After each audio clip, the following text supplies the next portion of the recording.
Très heureux de vous retrouver ce matin dans Matingal, les informations de la RDC. Raphaël Ngoma, votre présentateur. Appelez-moi plutôt Rango Tsassa parce que quand vous cherchez sur la barre YouTube, vous trouverez donc Rango Tsassa. Raphaël Ngoma sur Rango TV. Aujourd'hui, je vais vous parler de la République démocratique du Congo. La République démocratique du Congo, c'est mon pays d'origine, premier pays en Afrique en Afrique centrale et australe en termes de superficie. Deuxième en Afrique, la RDC a une importance diversité floristique et faunique, gage de vitalité pour l'humanité. Pays au potentiel naturel énorme avec plus de 100 millions d'habitants et 9 pays frontaliers. Donc ce pays représente à ce jour le plus grand marché économique de ces régions. Vous avez compris, mon pays est un véritable grand. Quand on dit grand pays, c'est vraiment un grand pays. Félix Tshisekedi plébiscité par l'Union africaine son engagement contre les VBG. Voilà. Ça, c'est la République démocratique du Congo. États généraux de la communication des médias, la RDC à l'ère de la refondation. Voilà, à l'ère de la refondation. Dans le but de l'expansion de la criminalité urbaine de... Sorry. Voilà. Que se passe-t-il? On va parler de la criminalité.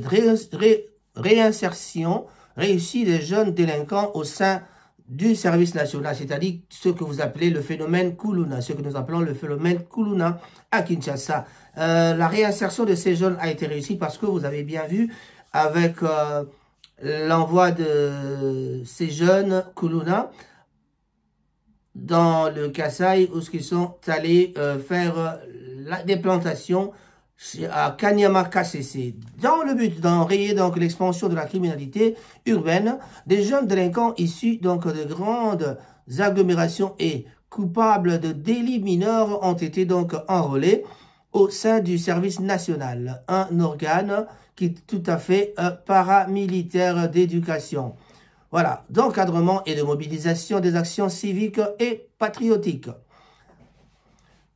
Quand on est au centre pilote de Kanyama KCC, dans la province du Haut-Katanga, voilà, j'avais dit Kasaï, c'était du Haut-Katanga, ils ont été initiés à l'apprentissage de nombreux métiers dans le domaine de l'agriculture, de la construction et des travaux publics. Voilà une bonne initiative vraiment dans ce régime. Le premier résultat de cette rééducation ont été donc la production d'importantes quantités de maïs qui ont été donc...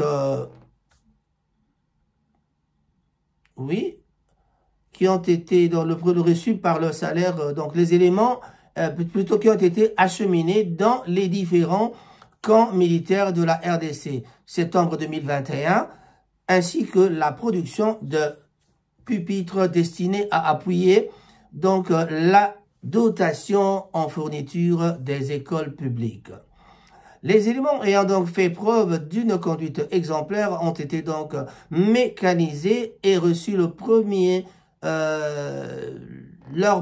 salaire en qualité d'agent du service national, une consécration pour de nombreux, bien sûr, pour nombreux de ces jeunes qui n'avaient aucune alternative que le crime pour vivre. Donc, la mentalité commence à changer du côté des jeunes Kuluna qui ont été ramenés à Kanyama KCC. Mais malgré cela, le phénomène Kuluna n'est pas encore fini à Kinshasa et cela a même traversé Brazzaville.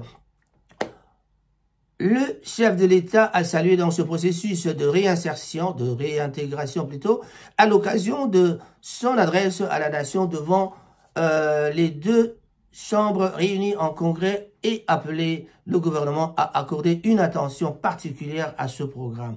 Donc voilà, ça ce sont vraiment des phénomènes, plutôt des initiatives qu'il faut encourager parce que vraiment nous avons vu à Kinshasa les Kuluna vraiment commencer à exagérer. S'il faut parler de quelque chose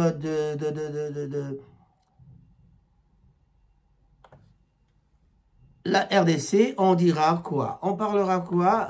Il y a Aussi, RDC, les infrastructures, les difficultés de la province du Haut-Uélé présentées à Alexis Guizarro.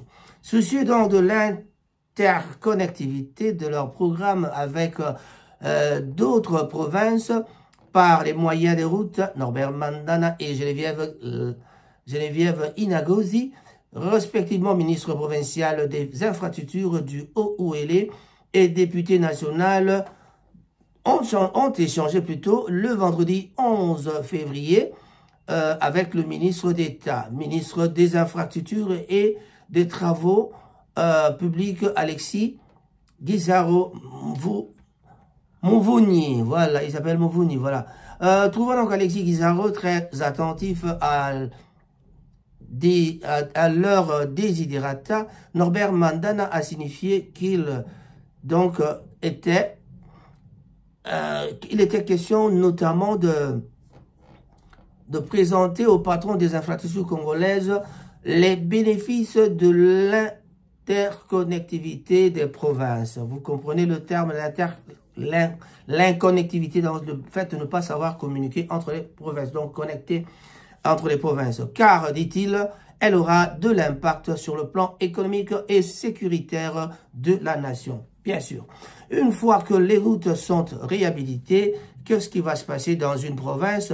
Donc, si elles ne sont pas interconnectées avec d'autres provinces, ça ne pourra pas servir à quelque chose. Donc, mais, qu'est-ce qu'on dit? Mais si elles sont connectées, elles permettront les échanges entre les provinces, par exemple avec l'ex-province orientale. Ces routes inconnectées vont résoudre tant soit peu le problème d'insécurité, car les interventions seront donc rapides, a indiqué le ministre provincial des infrastructures du Haut-Uélé. En tout cas, ces idées sont c'est pas des idées d'aujourd'hui, c'est ce qu'on trouve dans un document officiel de la RDC, mais ce sont des idées qui devaient absolument être vraiment renforcées. Je crois que si on continue avec des projets comme ça, on dira un jour que le pays commence à aller mieux.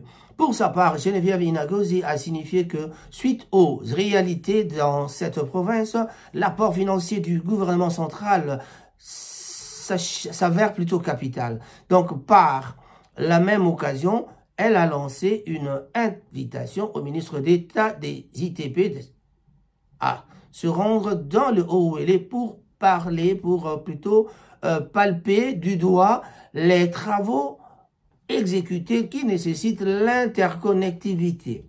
Signalons que le gouvernement congolais, donc par le truchement du ministère des Infrastructures et des Travaux publics, tient à tout prix résoudre, entre autres, les différentes difficultés liées aux infrastructures dans les provinces de la République par son programme de 145 territoires. 145 territoires, un programme où on sait que ces petits voleurs ont déjà commencé à voler l'argent. Voilà, on sait que on va voir si ça va vraiment réussir. Voilà. Donc, vous avez compris que la RDC a vraiment du pain sur la planche, c'est-à-dire a encore beaucoup... Non, je voulais dire pas du pain sur la planche. Oui, du pain sur la planche, bien sûr, parce que dans ce cadre-là, il y a beaucoup à faire dans la République démocratique du Congo. Notre pays, qui semble être vraiment un pays tout à fait riche, mais la richesse du pays, on n'arrive pas à palper ça, on n'arrive pas à comprendre vraiment d'où part l'argent, d'où part qu'est-ce qu'on fait avec l'argent, qu'est-ce qu'on n'utilise peut-être pas notre sous-sol, on n'utilise pas trop notre sol. Donc, même nous qui sommes à l'étranger, nous devons peut-être penser un jour à retourner au pays pour pouvoir aller travailler, utiliser notre terre, utiliser notre sol, notre sous-sol, pour pouvoir développer le pays. Comme je le disais au début, donc la RDC, la République démocratique du Congo, bien sûr avec comme capitale la Kinshasa, c'est le premier pays d'Afrique centrale et australe en termes de superficie. Deuxième en Afrique aussi. La RDC a une importante diversité floristique et faunique, gage de vitalité pour l'humanité. Pays donc au potentiel naturel énorme avec le plus avec plus de 100 millions d'habitants et 9 pays frontaliers, il représente à ce jour le plus grand marché économique de ces régions. Donc, vous avez compris, nous sommes un pays très important. Nous sommes un pays avec des potentialités économiques que nous pouvons exploiter.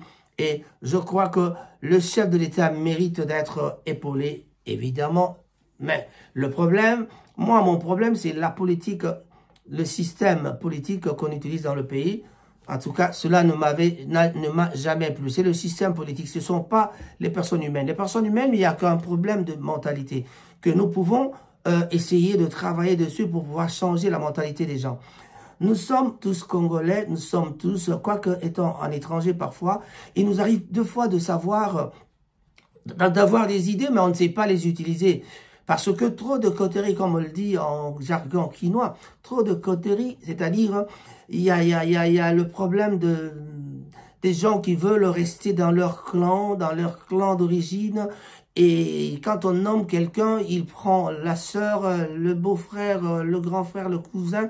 Dans le bureau, la secrétaire, le secrétaire, c'est la famille, c'est le secrétaire particulier, c'est la famille. Évidemment, on doit se protéger. On peut que prendre quelqu'un de sa famille pour être secrétaire particulier. Mais pourquoi ne pas prendre quelqu'un de compétent seulement?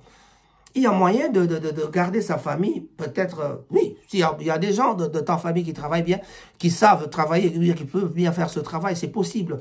Mais le problème, c'est que quand ça devient la belle-sœur, le beau-frère, parce que le ministre lui-même, il prend la belle-sœur comme étant sa deuxième femme, et le secrétaire prend aussi son beau-frère qui met à côté.